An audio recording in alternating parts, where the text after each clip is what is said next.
Ah, I believe it's live. And so we'll test to make sure, just for fun.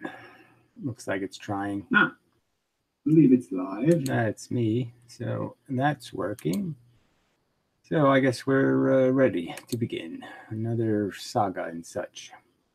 I might as well do a comment. There was one. Yeah, might as well do the one comment. I guess it was two. Maybe there'll be three. Let's see. Suspense is killing me. No.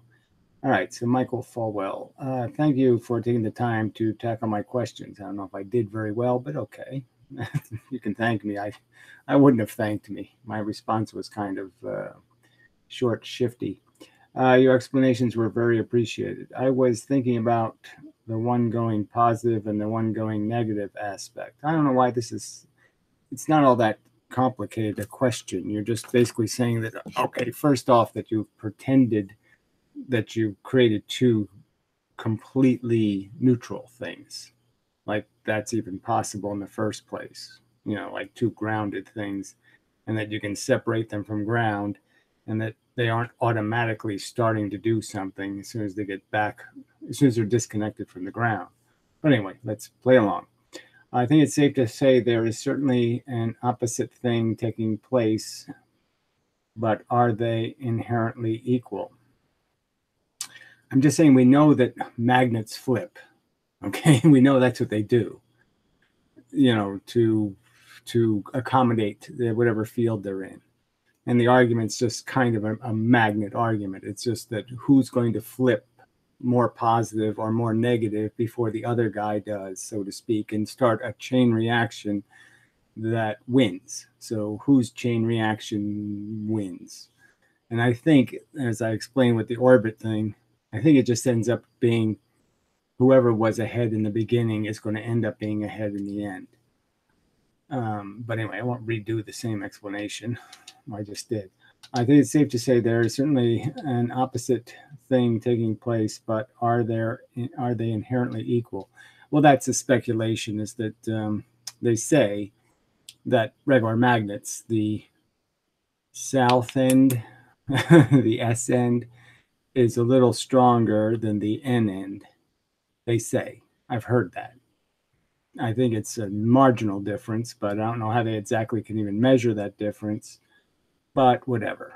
So yes, it could be true that one is slightly more dominant than another one. But I mean, that's not going to help you in this situation of deciding who goes which way, who goes electron heavy, who goes proton. I think it's still going to be decided by a process where they're going to compete with each other and one's going to win and one's going to lose. It's all or nothing. All right.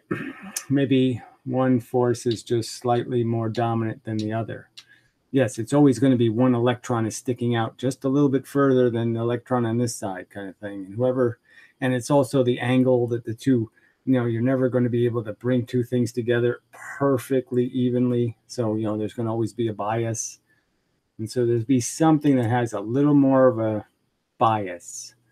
They'll never be perfectly equal. And even if they were perfectly equal, there's always going to be some circumstance, where one will go, they'll just end up fighting with each other and the environment will make the decision. So let's say they were perfectly equal and they were switching back and forth and one side couldn't win.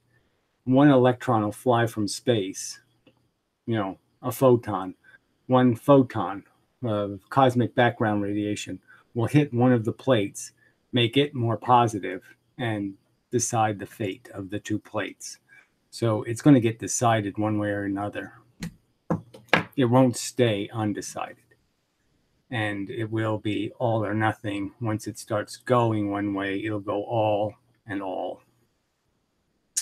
All right. I like this comment, of course.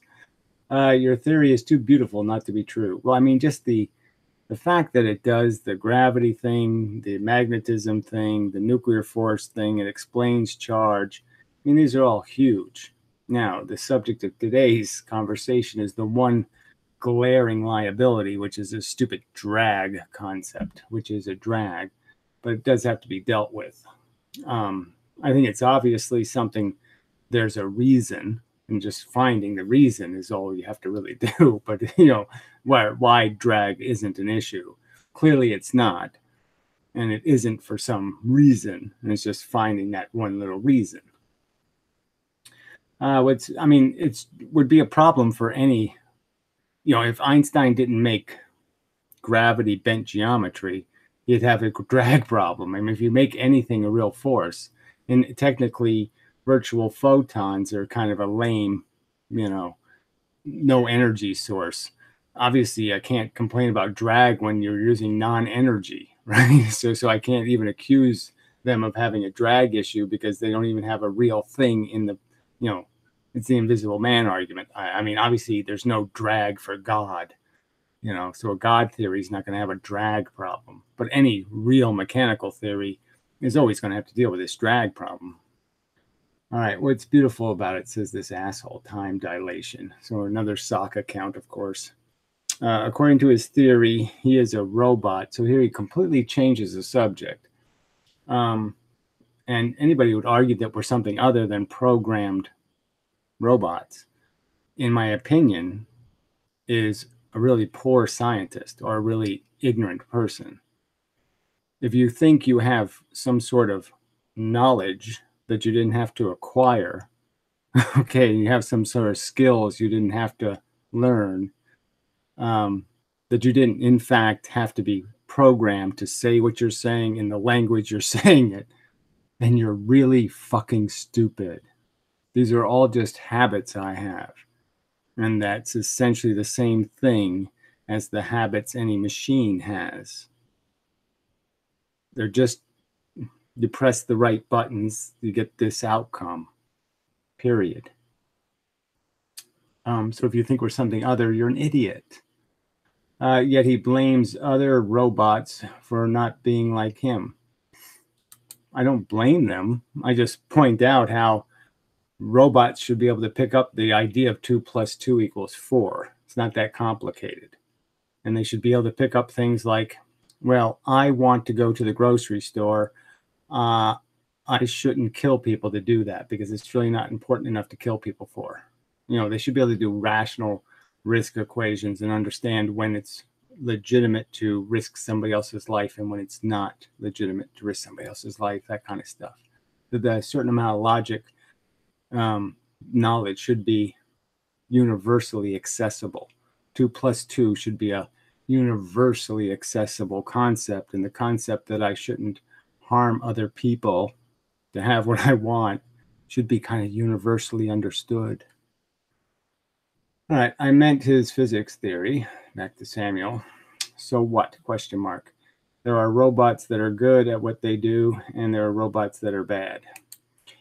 Well, there are ones that are error prone, broken, and yes, they don't work very well. And there's lots of human beings who have some really bad wiring, very bad programming, and somehow they have some sort of, they've gotten instead of the be careful thing, they're sadistic lunatics. Okay. There is no good or bad robots. Of course, performance is a real thing. Okay, so let's not pretend that we don't know that we're all performing as instruments of influence in the world. And our influence can clearly implicate things in positive ways or in negative ways. It can cause harm or reduce harm. Fact. You can invent penicillin or you can invent the final solution. You can do good or you can do bad, as they are programmed to be in such a way and do not make choices. So now he's using the very argument he somehow mocked before, that this robot thing isn't a real. So how does that make any sense? So again, bad is associated with performance. No one's saying they're evil robots. They're saying they're bad because they're stupid, retard. Okay, this is way off subject, so I shouldn't even indulge in this. Well, wouldn't you say that Alpha Zero is more good at chess than the first computer capable of playing chess, even though they are both robots? Clearly, for multiple reasons. because the computers can run much faster, so they can do a lot more analysis than they used to be able to do before they make a move. So they can not only look at more moves, but the programmers also learned about all the different strategies, so they have more knowledge about how to play chess. In the last 50 years, they've gained, or let's say 30 years, they've gained lots of knowledge about chess strategies. It's not the computer that is better, but the programmer. Well, it's obviously not the programmer. It's the algorithms used to weigh through all the permutations and make a judgment about the best risk, the move with the greatest potential advantage versus disadvantage in terms of your position, the strength of your position on the board. His theory is too incoherent, says another idiot. Strong helmet elephant. Like that makes any sense. His theory is too incoherent to apply a truth value to. So again, this is, whatever my theory is, regardless, fine. You say you don't understand Mach gravity and you can't explain why Mach gravity can't work. Okay.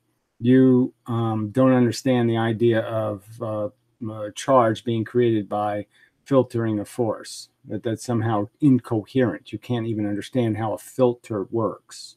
And that a magnet couldn't possibly be a filter because... And what's your answer? Oh, that's right. You don't have an answer.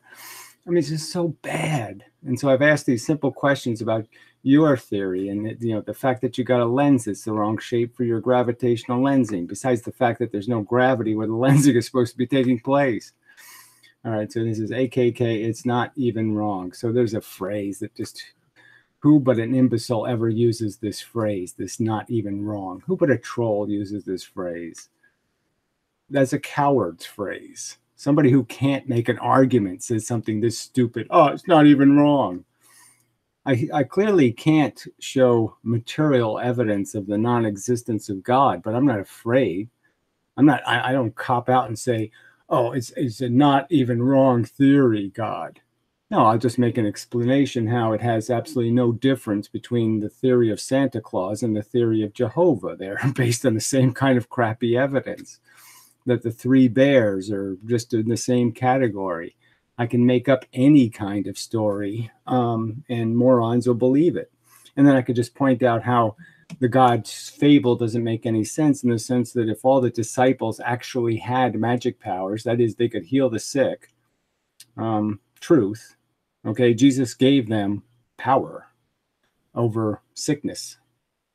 And then somehow they were unconvinced. So they were given the power, okay, themselves to heal.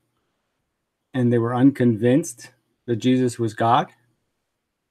And so unconvinced, Judas was so unconvinced that he would have sold Jesus out for a few bucks.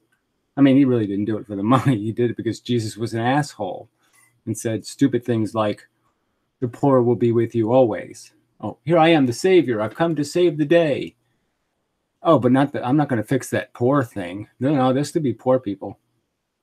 They still have to eat garbage and get leprosy and live in crappy conditions. And yeah, babies will have to die. Yeah, I'm not going to fix any of that. Yeah, fuck you. Exactly. So you can make rational arguments, but you're too big a coward to make a rational argument. You're a little tiny dick. You've got no balls, no penis, nothing. You can't make an argument. So you have to resort to this little troll rhetoric. Oh, it's not even a wrong theory. It's too incomprehensible. I've asked you direct questions. You can't answer them. Why doesn't it work to think of magnets as filters? Why is that theory impossible? Fucking cunt. Oh, what rubbish these people are. They really should be outed. Nobody should be allowed to troll around on this internet as little fucking cowards behind little fucking rocks throwing this kind of turd. I mean, it's just disgusting they let people get away with this shit. Get a real account, you unaccountable pussy. so I can torment you for the rest of your existence as being a beautiful example of what's wrong with human beings. This is the first mistake they make, is being arrogant cunts who don't know what they're talking about, talking down to their betters. And that's all you are. You're a little fucking useless, ignorant turd, who thinks you can just speak some slop, throw some mud, and somehow that makes you a man. It doesn't make you one, little boy. Anyway, disgusting. All right, well, we'll just get rid of time dilation. That's an obvious, useless piece of nothing. And we'll let the other asshole man up and answer one of my questions for a change. Coward. All right. All right, so enough comments. Waste of time, but seems a courteous thing to do. Respond to assholes. Seems like you're supposed to do that. All right, no chatters, of course. All right, so this drag thing. All right, so the idea is, let's go back to this arrow crap because that should make things easier to illustrate. All right, now the trick of this drag issue is that it's not like you're saying there's stuff isn't moving and you're moving into stuff that isn't moving. So the idea is that there's stuff moving in both directions. And so you're moving away from some of the stuff and you're moving towards some of the stuff. So the idea is, we're moving into a force and somehow the force now should move us.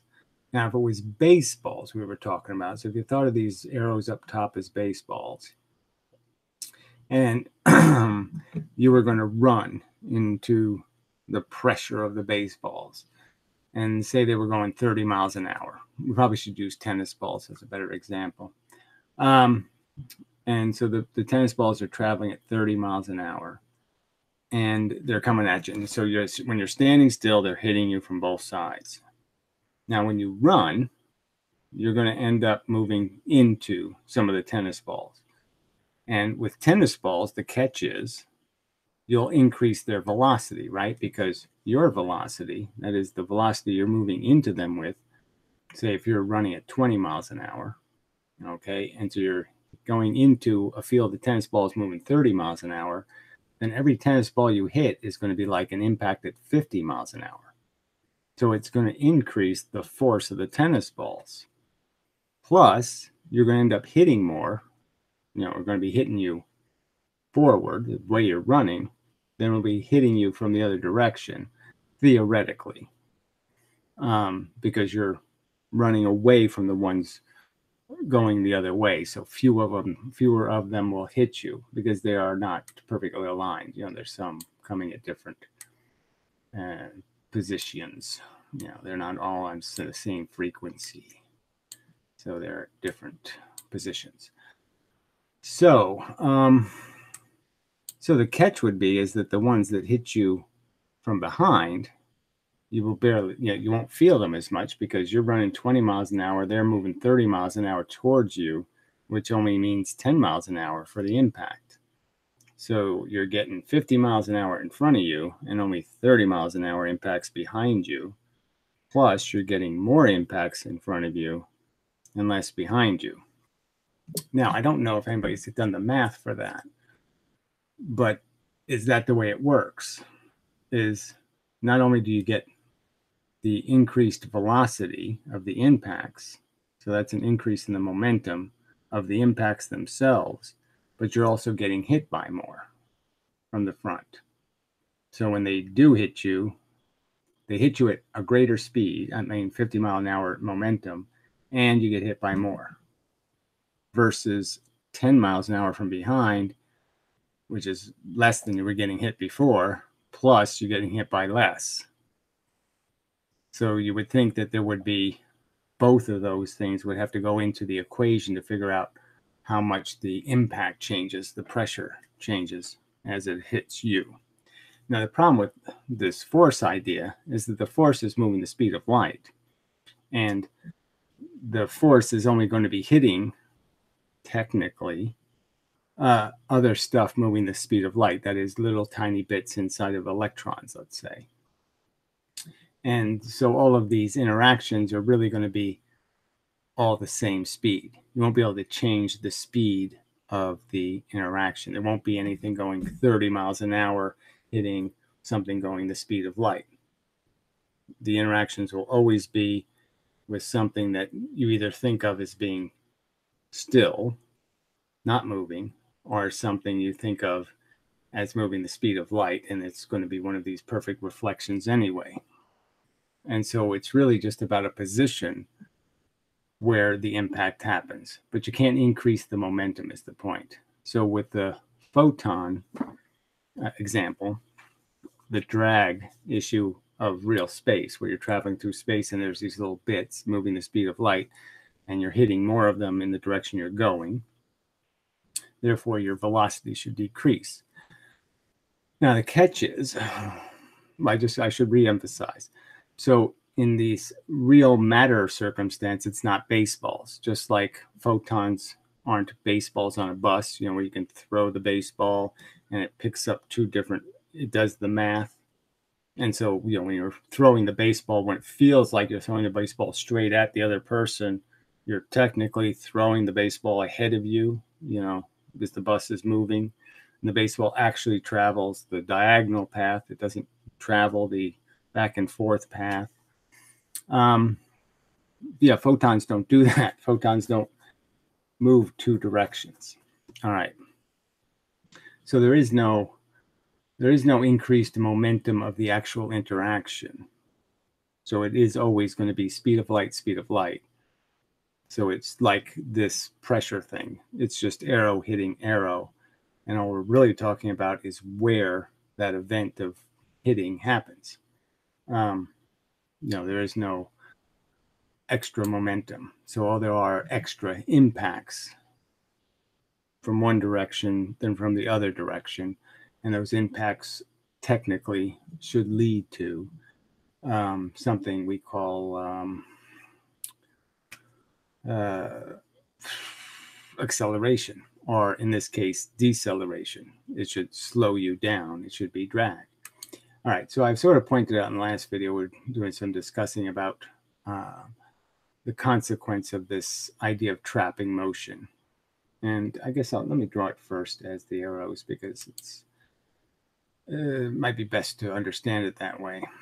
All right, so I've sort of argued that if you trap something, and that these traps on the nuclear level are always frictionless, that you could trap a photon theoretically in a circle, in a path, okay, a path that goes equal directions and ends up at the same location technically, and it just keeps going around and around and around forever. So you could create something called a photon trap. And technically that trap wouldn't be any different than a trap that merely went back and forth between two obstacles. That is, you throw the photon in, then you put up a barrier, you know, just to have something pop up. And then the photon theoretically could just bounce back and forth, back and forth, back and forth. But the overall, okay, device, this mechanism of back and forth would have a motion in the direction of the initial motion. That is, wherever the first hit was, so where you threw it, that motion's still there, and it will move the device, the trap, at a speed much slower than the motion that went in. Just like if I throw a pebble at a cow on wheels, okay, it's not likely I can get that cow on wheels to move very fast. I might barely get it to roll a little tiny bit. So the speed of the pebble won't convert into the speed of the object. And so that's sort of where this sort of goes. Okay, so anyway, so I got to this part. So you understand the trap part. The trap can actually be reduced to simpler forms and still be factually correct, actual, real, that you can simplify it and find the kernel of the truth in the trap. All right, so anyway, so the idea would be that spin is an interesting concept. So let's get to that. I don't want a pencil, I'll use the brush, I guess. All right, so the idea is if you have a spinning object, oh, it's a crappy circle, but it'll do. An interesting thing you can think in terms of what's going to happen when you have a spinning object. This arrow doesn't look very printy. So it's spinning counterclockwise. What's going to happen when that when extra force plows into that? Well, you can sort of see that the arrows help in this direction, make it move faster, and they would make it make slower in this direction. So there'd be an inhibitor to progress in one direction and an asset to progress in the other direction. So technically, you could think of spin as being a way of neutralizing any force, neutralizing its capacity to have an effect. That spin is a kind of an anti-mechanism to force having an effect. You can sort of think of a frisbee. I know it's a bad example because it's dependent on all kinds of air velocities. But I'm just saying logically, just looking at it, you can sort of reason that if I make extra force going this way, it's just going to keep, this 50-50 thing is going to happen. The spinning object on one side, you're helping, on the other side, you're hurting. And that there would be some notion of proportionality between how much you're helping and how much you're hurting, how much you're pushing, and how much you're pushing in the opposite direction. Anyway, so there's this idea that this spin thing could be a mechanism that's sort of immune to drag. So if you spin something, and you sort of see that in different circumstances where they have something spinning, and you can sort of see that you can move it through something that usually would have caused drag, and there's no drag anymore because the thing is spinning. It cuts through. The velocity is uninhibited. Any flick of velocity you give it, it keeps because of that spin. All right, but that still doesn't explain why, if you're encountering more total force coming from one direction than from another direction, why that extra force doesn't just convert into an acceleration or a deceleration in a direction. Now, that's where I get to sort of like the catch that's in Einstein's theory. So Einstein's theory uses this idea of the Lorentz transformation. I don't know exactly what the purpose of that thing is, to tell you the truth. It's just not, to me, obvious what the purpose of it is. But the idea is that you would normally chart something with a line. Okay, well, this is a graph. Oh, I guess I should learn how to use the line tool. And the idea would be, let's say we're talking about time dilation. The idea would be this is what your line would be. You would start off with a little bit of dilation at low speeds, but it would gradually increase to its peak speed. And you'd have the most dilation at the fastest speed and the least, but it'd be this gradual line, proportional line. And instead, Einstein and friends have this notion that the line does this thing, like nothing happens, and then everything starts to happen.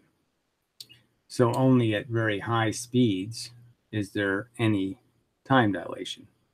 So all of these speeds, it's so negligible that you couldn't find it, you couldn't measure it, you couldn't calculate it. There's no evidence of it. And it's only when you start getting up into these higher speeds can you actually start measuring some of this time dilation. So it could be argued that because this force is moving at the speed of light, and the atoms are actually moving so much slower, incredibly much slower, and they're moving in more than one direction inside of the object, which makes this whole thing more confusing. But the other thing to point out, which is, well, anyway, let me finish this Lorentz thing. So relevant to this, so the idea would be is that, at 10,000 miles an hour, you wouldn't be nearly going fast enough. 10,000 miles an hour compared to 186 miles a second, 186,000 miles a second. So 10,000 miles an hour, 186,000 miles a second. I mean, big difference. A tiny fraction of the speed of light.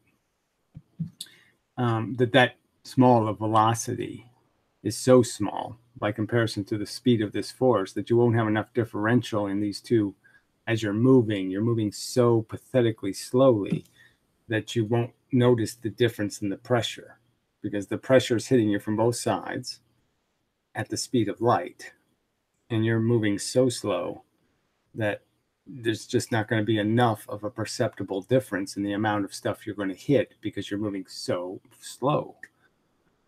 And so it would be unmeasurable at the speeds we know of, in the sense that you'd have to have something travel either an incredibly great distance to see the effect, or they'd have to be going incredibly fast to see the effect of drag. Now, the interesting thing is that they had the Pioneer probes that went to Saturn to take the pictures, 2 of them. They both, when they did their final shoot around Jupiter, I think, or Saturn, Saturn, they shot around Saturn's gravity and gained some velocity. And then they're noticed, after doing that last shoot, that both of them started losing velocity. Interesting. Now, 5 years ago or so, they deduced, somebody independent, actually, from NASA, says, okay, that the cause is something to do with some heat inside some tubes, inside the probes, and somehow it's producing more heat forward than it is back. Now, I think the probes are actually spinning. So, I think they're spinning out of control. So I don't even know how this heat problem could actually be radiating in one direction against their velocity. So I don't even know how that could possibly work. But let's just say they're not spinning and they are moving straight, and that somehow NASA doesn't know that the probe is more insulated on one side than it is on another side, or some other thing. Like they couldn't have figured that out themselves. I think that's kind of, yeah, I don't think so. I think NASA would know how much heat is radiated out of the front and the back of their probes. I think that would have been an obvious place they would have looked, is for some source of energy that's slowing the probe down. So I just find that answer a little bit weak. But anyway, it is curious, because that would fit with this argument that you would only notice this drag issue once you have a probe really far away. So it's traveled a long distance. So now the effect of the drag is revealing itself. All right, and so the other thing is important to recognize here is that this drag issue affects every single little particle, every atom. So that's another point to raise. It's like you can't measure it because the Earth is really big. Let's measure the drag because there'll be a lot of drag because the Earth is really big. Well, no, it doesn't really work that way, because the drag is the same for every single atom, just as the orbital speed is every single atom. If I want to make one atom fly in the Earth's orbit, I have to move at exactly the same speed that the Earth is traveling. I don't get to go much slower. I have to go exactly the same speed. So we know that this force stuff is affecting the little bits. And so mass isn't going to have anything to do with it. It's always going to come down to what the individual atoms, how they're being affected by the force.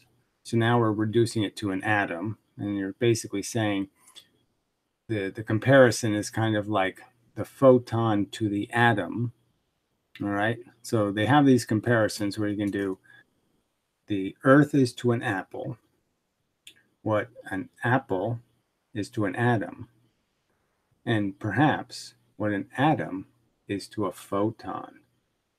So a single photon, a single bit of force, is a very small thing compared to the mass of an atom. And therefore, it would take a lot of difference in how much force you're getting hit with before the atom would be able to express that it got hit by 10 billion and 4 from this direction, and only 9 billion and 95,000, 999,642 from this direction, a difference of a few thousand. And a few thousand difference wouldn't be significant enough to express itself in any kind of, I can see that, just because of the depth of the difference. It's like us noticing a few missing apples from the earth, or noticing a few missing atoms from an apple. We're not going to notice those differences. If we stole a little bit of the Earth's mass and we shave some off, we wouldn't be able to see in our equations the difference in the Earth's motion, because the amount of influence that amount we shaved off, which could be, could be quite huge. I mean, we could shave off a ball that was maybe 10 miles across or 20 miles across, that much mass, and we wouldn't be able to see the difference in the Earth's orbit. We wouldn't be able to calculate it and see it, even though we took a big substance, a huge pile of mass off the Earth. And so this effect is in effect just not detectable, but it does in fact exist. And the faster you go, the more it exists, like in the time dilation example. So if they're allowed to use this Lorentz trick, why can't I use it for drag? And if I do use it for drag, it's certainly going to explain why we don't see drag in the common things we throw into space. And so, this still isn't a complete answer. It's got components of an answer, but it still isn't complete. So I'm going to continue working on it. And it's a real problem in a sense. But like I said, in a sense, part of it is just because of we can't imagine it very well. It's hard to reduce it without destroying it. So if I try to reduce it to something more analogous to our world, where I don't have such huge speed differences. I mean, these huge speed differences are real. I mean, you're talking like something moving 30 miles an hour compared to something moving 186,000 miles a second. I mean, it's 3 million meters per second versus 40. These are huge differences, and tiny differences in the amount of force difference that could be realized, by the amount of the force that's going to actually be different in terms of how it's affecting the two things moving through pressure that slowly. Yeah. And so it's hard for us to visualize it, just because we can't visualize differences that massive in motion. There's no way for us to visualize. I can't make my hand go nearly fast enough to move this one slow enough to look at the difference between those two things in terms of their speed. How can I possibly detect, that tiny bit of difference? This would be a tiny bit of difference. The arrows coming from this other direction, the ones I'm moving ahead of them such a tiny percentage. I mean, you're talking about 3 million meters per second, and I'm going to move 3,058,000 meters per second. Just a tiny fraction of the total. I'm getting ahead of them by such a small amount, and the ones coming at me, they're getting to me sooner by such a small amount. That just can't be measured. All right, I think I've done what I intended to do. So So we'll open it up to anybody who wishes to discuss something about, you don't have to discuss this particular subject, but something relevant to energy and force would be appreciated. So they always go to places I just couldn't give a shit about. I mean, I don't know what it is with people. They always want to go to creators. Let's talk about gods. We always have to talk about creation and termination. You can never talk about the important stuff about what's actually happening while we're here, the place we can see. They keep wanting to see the things we can't see. Oh, it's just so damn fucking dumb. Anyway, how do you think the universe will end? Heat death or big freeze? Well, I don't even know how you could possibly even have a heat death. It's impossible to have a heat death, frankly. I mean, I don't even know how if the universe contracts, then it's obviously going to compress, more pressure, and explode, and then it's going to contract and explode. So that's not a real death. But the idea that the photons are escaping the universe, okay, right now, there's photons bouncing off of Earth, going through space, and they won't hit anything because it's mostly empty space out there, right? So they just keep going and going and going and going, and they leave. Well, they're real parts of our universe. If the photons are like the real part of the universe, they're really real parts of the universe. And I'd argue that a lot of those photons are in a form we can't even see. So there's a ton of them that we don't see. And they're real. All that radiation coming off magnets do the same thing gravity does. It does go forever, theoretically. I mean, the magnetic force gets weaker and weaker, weaker to go further away, but I mean, it does actually travel forever, theoretically. Some little speck of those virtual photons will virtually fly out of the universe. So every magnet right now is radiating stuff, and theoretically, some bits of that stuff are just headed for nowhere. They're gone. So obviously, that freeze part seems a lot. That's a real question. But that would be death, okay? The freeze would mean everything stops because the only reason why anything's moving is because of stuff hitting other stuff. And if it can't hit anything anymore, if there's nothing hitting anything, then nothing moves anymore. Nothing has velocity, nothing has anything. So everything just stops. But heat death is retarded. You can't die of heat death. That's like dying of energy death. Oh, I have too much energy. My batteries are completely full. I'm dead. No, that's when you're alive. Heat is when you're alive. Cold is when you're dead. But it's a useless question, in my opinion. I mean, it's what you do when, whatever, you're little stoners or something. You want to sit and smoke a doobie, man, and think about weird questions, man.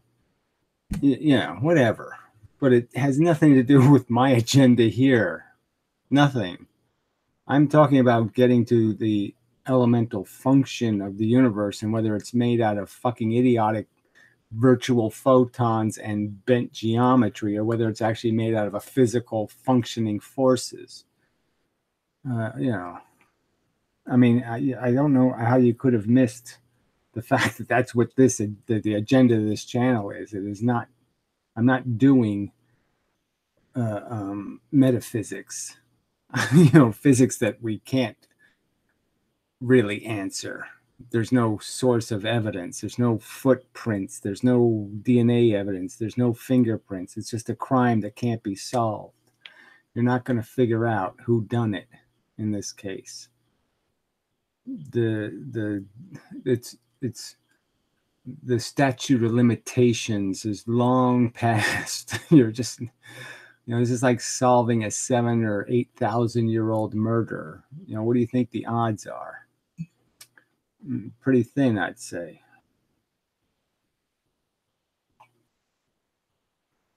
So, in my opinion, it's quite possible that the thing that prevents the big freeze is that the universe is in fact a bubble, and that everything bounces back as gravity. So any photon that hits the bubble bounces right back as unfrequencied gravity. So it's still a little bits and little ton bits, but they just lose all their frequency. So they all go back to rudimentary random crap.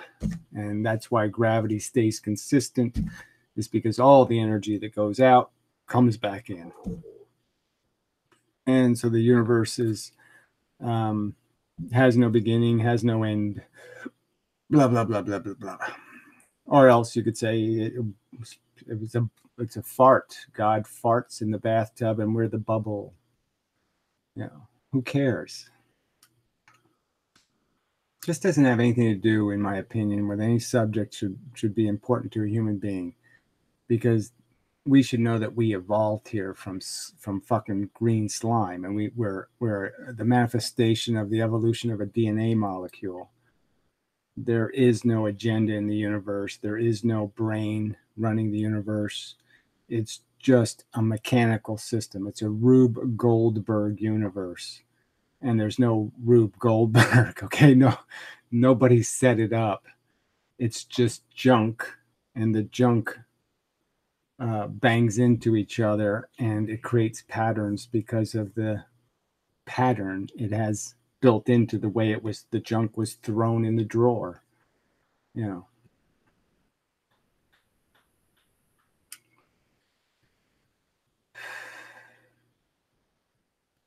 You know, but there's really nothing. If you answered, if I actually gave you the definitive answers to the question of cause and eventual death, it would do you absolutely, it would have no meaning. It would be of no value whatsoever. It would answer no question, really. You would just say, oh, it was just an error. Oh, it was just, oh, what is that? It's not going to give you any tools to live life better.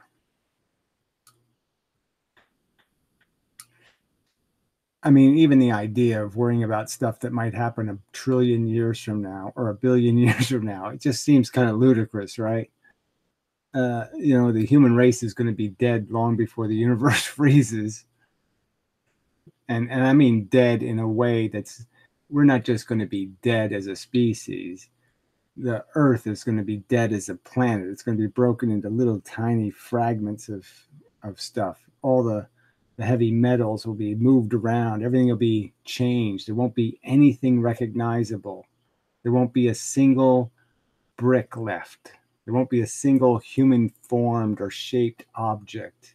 Every fossil, every remnant of our existence will be evaporated into something that from which no magic could bring insight to the fact that at one time this atom was on Earth and it was part of Gary's fingernail.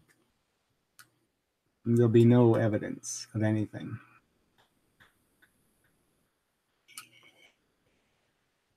Anyway, I like anti-Gaia guy. I mean, I don't mean to be harsh, but I mean, just like I said, this is a physics room. Physics. I know you're desperate for my company, but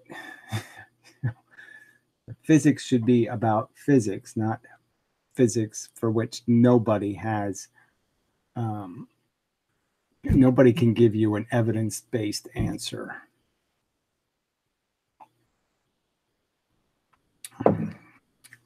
Because there's no evidence.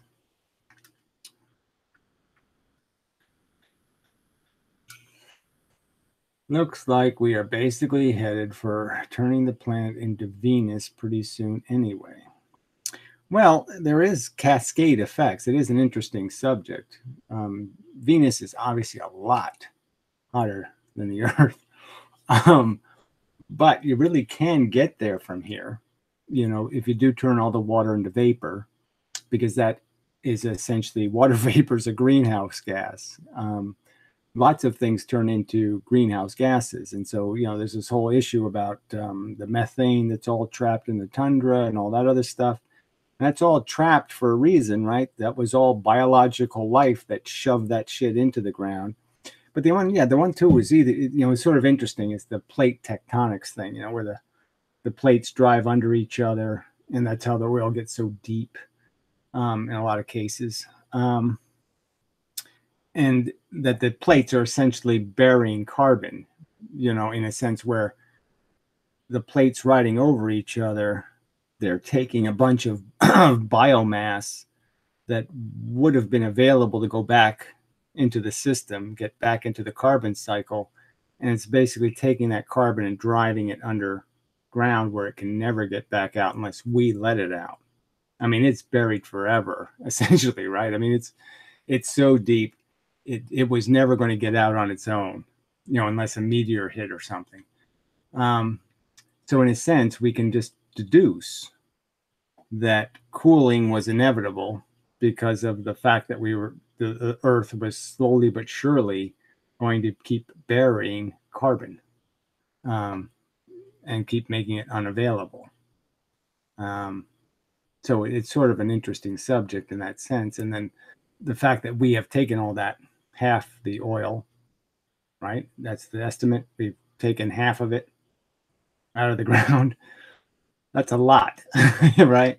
And thrown it back into the atmosphere. So we're putting what was in the atmosphere during the Jurassic, we're putting it back in the atmosphere. So we're doing exactly what time has been doing, and exactly the opposite. Time has been burying carbon, and we, in the last 100 years, have been unburying it as rapidly as, you know, very rapidly. Obviously, the coal, we've only used like 1% of the coal. So there's a ton of coal that's still there to be released. But again, once you get to certain heat levels, you start unlocking all these other carbon sinks. So all the methane that's frozen, once you start unfreezing that shit, then you make this thing go a lot faster. And even though the methane doesn't stay in the atmosphere as long, only 100 years or whatever, it's going to be in there long enough to just to heat things up even more. So, yeah, it's interesting subject. Like, what was the critical sink is the real argument. And the critical sink is oil and coal. Without those sinks, the rest of the sinks are kind of lame, right? The rest of the sinks are all exposed to the environment. So, you know, the only other sinks are like bogs. And bogs are only got like 100 years worth of energy in them, you know, it's a tiny amount. Where oil is like, you know, 1,000,000 years of energy, you know, solar energy. So, yeah, it seems to me a pretty easy equation when you really think about it. I don't know how they could deny global warming and deny the basic logic that's undeniable, which is we've released a ton of carbon. I mean, it's just obvious, isn't it? I mean, this stuff is black like carbon. I mean, it looks like carbon, doesn't it? I mean, you put a piece of coal in your hand, doesn't it look like carbon? It just sits there and says to you, I'm a hunk of carbon. I mean, how could we not think, you know, that, you know, and how could we not know that there's so much energy in it? Why? Well, because it's a bunch of condensed into a very super condensed solar energy. You know, like 1 ounce of oil is like 10 years of solar energy hitting a square meter or something. It's a huge amount of energy in there. And we're just throwing it back.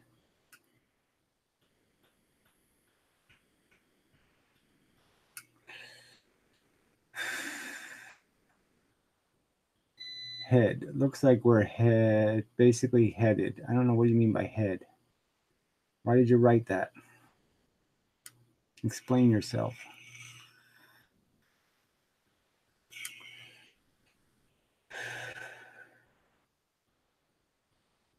And they voted for Trump, so they will get what they deserve. Well, that's, yeah, I've said that pretty plainly, but I'm just saying, yeah, obviously humans are idiots. I mean, even to think that Trump was going to fix immigration, again, you know, you don't spend a ton of money cleaning up a mess, you prevent a mess, right? So, and we know they don't want to do that. So the first thing they could do if they don't like immigrants is, you know, they could first reduce legal immigration. Just say, hell, okay, we got this illegal problem. Well, let's not invite more legal ones in. So let's reduce those numbers back to where they were in 1970. But obviously they don't want to do that. And obviously they could fix Social Security numbers and they could just stop employing people, and that way they won't come to this country. If they can't get work, they won't come here. That's as simple as you can make it. And they didn't fix any of that. And they won't fix any of that. So they're just wasting a huge amount of money deporting people, which is hugely expensive. And the rich don't care because we gave them such a huge tax cut that even though they're going to have to waste more money on deporting people, they won't have to pay for it because their tax cut was so fucking huge. And it's a tax cut for people who make their money on money. They don't go to work to make money. They make money on what they inherited. And so we have them paying less than half the taxes that we force working people to pay. So if you go to work every day for 8 hours a day, doing some crappy, shitty job you hate, risking your life, having to drive there and do all this other shit, will tax you twice as high as will tax you if you make your money just sitting on your ass.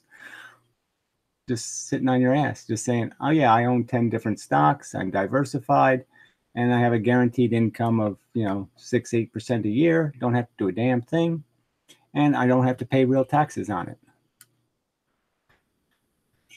All right, you're really way off the subject now, so fuck you for inviting me to talk about this shit. Bastard. Physics you're going to have to be disposed of.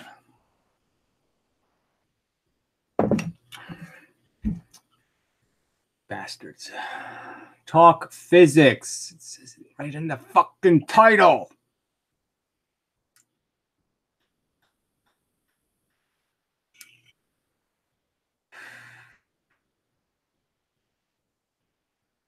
All right. So I probably will be doing an Amendum room at 8 a.m. or something like that with some Norwegian guy or something. Netherlands, whatever. What the hell is it? Denmark, I think. A Denmarkian. And so we'll see how that goes. But I don't think he can tell time, so he's probably going to fuck it all up. Let's see. Let's see if I got an email from him. See if he could figure out what time it is. Nope, no follow-up. Okay. Well, we'll see what happens.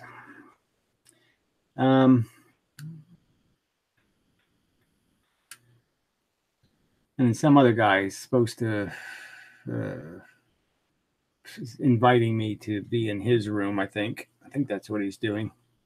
And talk Ephilism. So you'll have your opportunity soon, hopefully, for whatever in Mendham cranking about the state of the universe in a non-physics way. There'll be a surprise. Which guy? Whatever guy. Some guy. Aryans is some sort of Nordic name.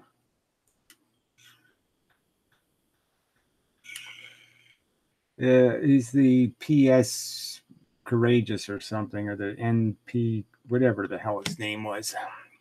Some ship title. I think it was a ship. I don't know. Who knows? I think he left a comment here somewhere. That Benjamin Drake guy never said nothing. I have to get an email. I have to send him an email or something. I don't know if I have his email though. Well, I'll have to make a comment asking for his email. Well, anyway, I thought he left a comment here. I probably punched him in the nose and said, fuck it. Yeah, it's weird. I thought there was one from him somewhere. I don't know. I thought so.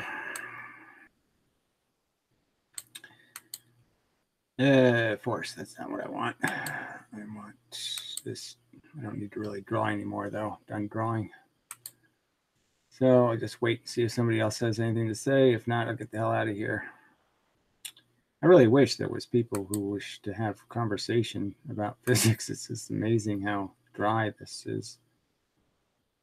I mean, even if you despise me, you think you could type some sort of questions that would be tough for me to answer or something.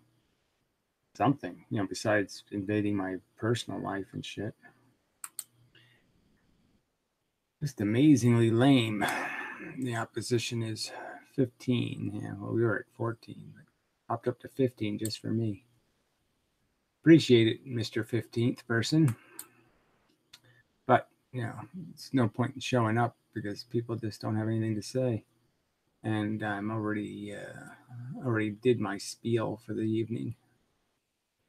So if nobody has any counter arguments to anything I've brought up on the subject of drag or force or momentum or any of that there shit, I really have to do I have to figure out percentages, you know, and just how small a difference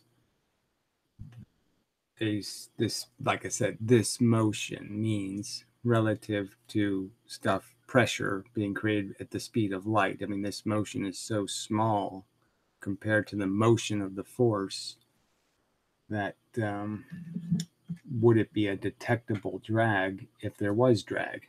So if there was drag stopping this thing from like this, you know, I could throw this screw, you know. Now if there was drag, you know, it's, you know, it's relative to the amount of that differential between this speed and the actual speed of the force it's moving through. And so I think that number is so lopsided that you wouldn't be able to detect the drag at 15 miles an hour. You know. Now the question is, would you be able to detect it at 30,000 miles an hour? And that's where these stupid Pioneer probes sort of kick in, because they sort of indicate that maybe you can. Now the other part is, I haven't read the whole thing about Voyager, but Voyager is apparently moving too fast. I'm not sure of that, but so that's you know, I don't know. You think NASA would be able to get this stuff figured out, you know? So the two Pioneer probes are moving too slow, and apparently Voyager is moving too fast, I think. I'm not sure, though. Not sure of that, so best not to speak of it because I don't have details. I don't have any much knowledge on that particular subject. All right, so no other comments still. So I guess we're done. Give you another 2 minutes or something. Yeah, there really wasn't much to, I mean, the other physics channels, so to speak, have been really quite vacant of anything useful. I guess I'll just comment on what I did watch and how it was not interesting. So I did watch, I don't know, this Sky Scholar thing is kind of a weird channel. So I think that's the one where that NASA scientist was talking about lensing and how it's sort of true that they don't really have anything that's outside the realm of scatter. Anyway, so that's why I subscribe to this channel, but so they have some sort of weird theory of their own. So anyways, going through a whole bunch of crap about helium in the chromosphere of the sun, and you're just like, do I really need all this detail about? And then they have like some super helium molecule to create the emission lines and you know, I mean, it just seems to me way too much detail about something way too unimportant. So I can't even respond to it because it's just way too much detail about something way too unimportant. So then this particle guru bullshit, you know, where they keep talking about the particle theory as if there's only one possible particle theory. And so they have this theory that there's no such thing as charge, which is just idiotic. In my opinion, just as a non-starter. I mean, you just aren't going to get anywhere if you're not going to address the issue of not only electrical charge, but the fact that electrical charge has so much in common with magnetism. And that the polarity seems quite obvious. There has to be, you have to explain these fundamentally different manifestations of whatever you want to call it, force or something. You have to call it something. The virtual photons coming out of the positive end of the magnet or the red end are obviously different than the virtual photons coming out of the north end of the magnet. There's just no denying it. and they don't have any clue. And they certainly don't address any issues like drag or any of that stuff. So it's just kind of a theory where they just talk and they don't deal with any of the huge problems their theory has in terms of fitting evidence. So the rest of this stuff is not really. I watched this fat physicist. He's a little chubby. Entangled series, and it was really quite awful. So that I might play sometime, just because it did the same old thing, right? It starts off just going, oh, as in Feynman said, the two-slit experiment is the definitive statement in quantum mechanics, and that's the experiment, and then the complete same old misdescription of this simple experiment. So you have the simplest experiment in the universe, just about the simplest pattern in the universe, on, off, on, off, on, off. Can't get a simpler pattern, really can't. It's the simplest patterns get. And yet they always say, well, that has to be interference. If it's on, off, on, off, on, off, it has to be created to be like wave interference. There's no other way to make an on-off pattern except wave interference. You can't sit and turn your light switch on and off. Somehow you're wave interferencing when you turn your light switch on and off. No, I'm not waving. Green guard. Well, I have no hope that this will be useful. Then a body B stacker, but I get dog your go-to Kazuyumi hoo-hoo. Yeah, whatever. God, I just wish we could kill people legally. Oh, I just wish. There's just so many people that need to be dead. Oh, man. I mean, just why does somebody exist? Why does this guy exist? And I still go to his channel. I mean, why does he exist? What is this fucker?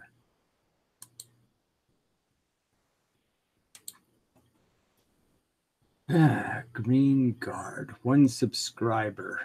Oh, that poor loser. So he has no videos. He has some sort of green list that has 1 video in it. Ooh, and was updated today. Let's play the green one. And then the liked videos, of course, are chicks singing, I guess. So, yeah, I don't really want to do that. Jay Weber supported the new tax law. Most Americans will pay higher taxes. Yes. It adds trillions. Well, why are you letting propaganda woman do the ad? Why don't you have a real person do the ad? Jay Weber will cost you. Yeah, well, I don't trust you. I don't trust you, bitch. All right, this is just a music video. I'll end up with an ad on my damn channel, so fuck that. All right, so Green Guard is useless drivel. Ugh, God, I hate people. Just hate them. Hate them, hate them, hate them, hate them.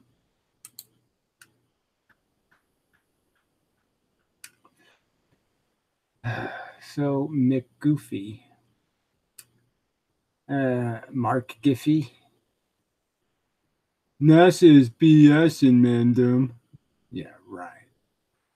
How so? Yeah, millions of people are conspiring to fool Mr. Mark Giffey. Yeah, I don't think so, retard.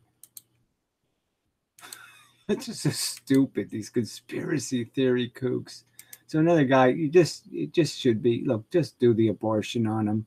Yes, it's very late term of abortion, but he's obviously broken. I mean, he might as well have spina bifida or something. He's obviously can't think. His brain is fucking made out of turd.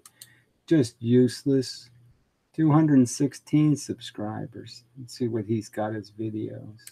Fucking retard. Oh, video games. NASA's bullshit, but video games are real.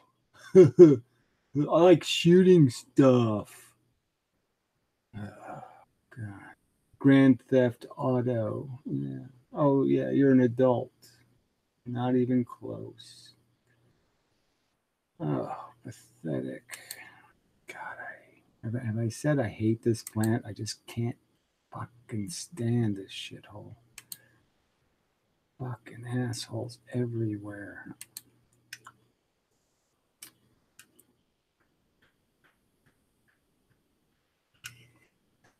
Yeah, your second comment. I didn't get to read it. Fuckhead. Oh, I can view it. All right. Let's go ahead and look at it. Do you believe they went to the moon? Yeah, duh, asshole. I saw it on TV. I saw it. I saw it on black and white TV. I saw it. Dumbass. Oh, what a oh God, how can these people be this fucking stupid? So I mean, he thinks now there's people like, working at observatories. Like there's this nice lady. She works at an observatory. She shoots a laser beam up at the reflector we left on the moon. Okay, and she's looking through a telescope so she can actually image, okay, the frickin' lunar landing area, and you can sort of see vaguely the junk left behind. But I mean, so he thinks she's a liar, part of this whole conspiracy to cover up the fact that we never really went to the moon. I mean, just amazing fucktards.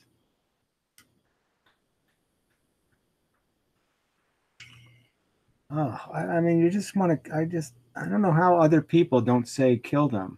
How are you resisting just saying the words kill them? I mean, isn't that too stupid? I mean, religion is dumb, but this is so much fucking dumber. All right, it's not dumber than like Islam, but it's really fucking goddamn dumb.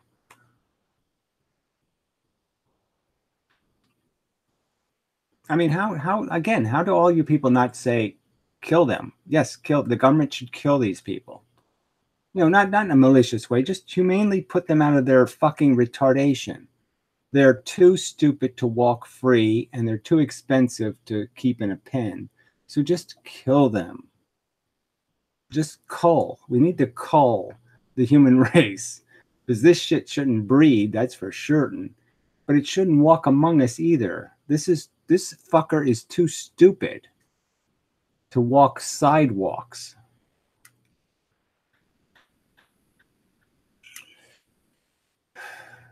I mean, how can any rational person disagree with that? These people don't scare the fuck out of you?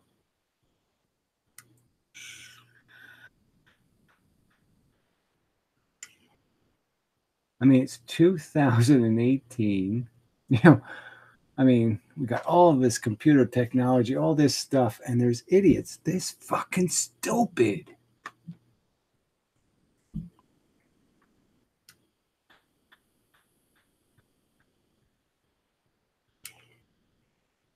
It's just, it's just stunning. It's just stunning. I'm stunned. Yeah. You see it and you just, every day, this is all, and that's all that shows up in here, and you're just amazed. How is this fucking garbage getting into my room anyway? How does this garbage find this room? It says talk physics. Nobody with a brain shows up, just this fucking goddamn mutant monstrous fucking retards show up. Fuck. It's Google's doing it, I guess. Oh, damn. All right. So, nobody on subject. Okay. Nothing. Just absolutely no rational feedback to the reasonable conversation I am tempted to provoke. Shit. It's just horrible. Horrible, horrible, horrible. I hate it here. Just fucking hate it. All right. 2 minutes more and then I'll go. Finish my coffee. Start over again in a few hours.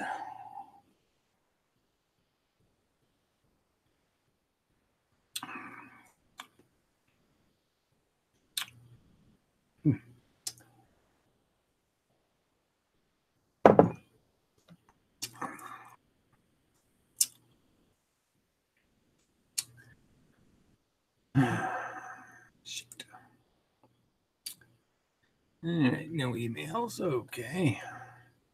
Yeah.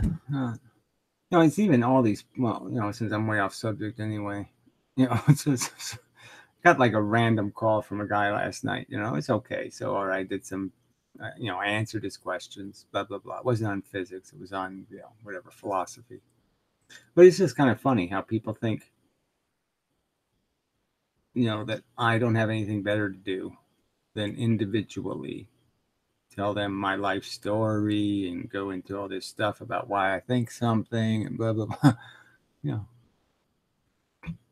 so it's like these extremes. Either people are way too interested in me, are completely off the subject.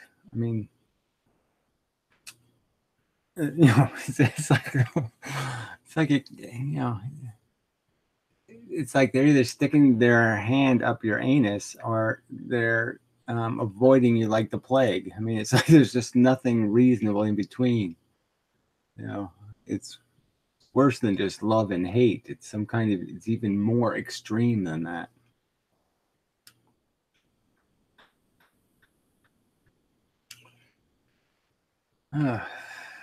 Life just keeps getting stranger. I'm just finding it harder and harder to adapt. But I don't have, it's not a whole lot of options.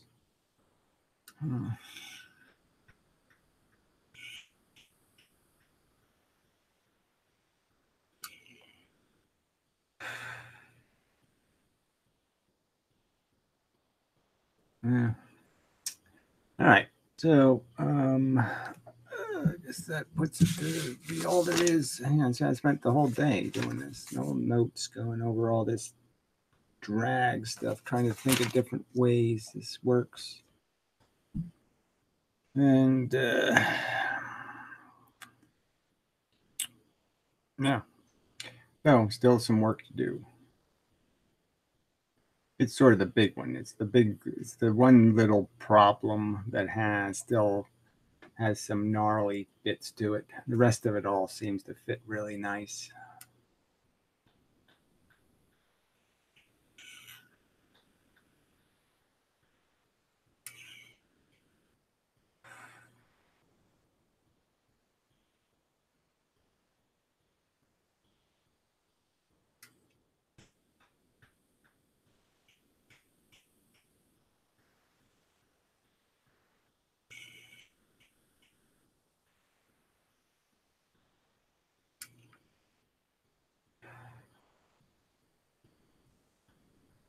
All right, 60 seconds. Come on, somebody. Redeem the room. Redeem your fellow human beings.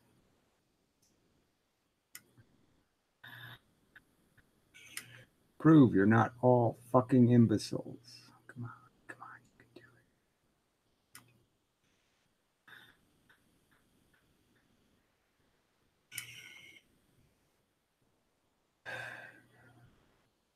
All right, probably can't do it. Yeah, I was just talking out of my ass. You could do it. Yeah, no, you can't. Nope. That was just silly talk on my part. Silly hoping.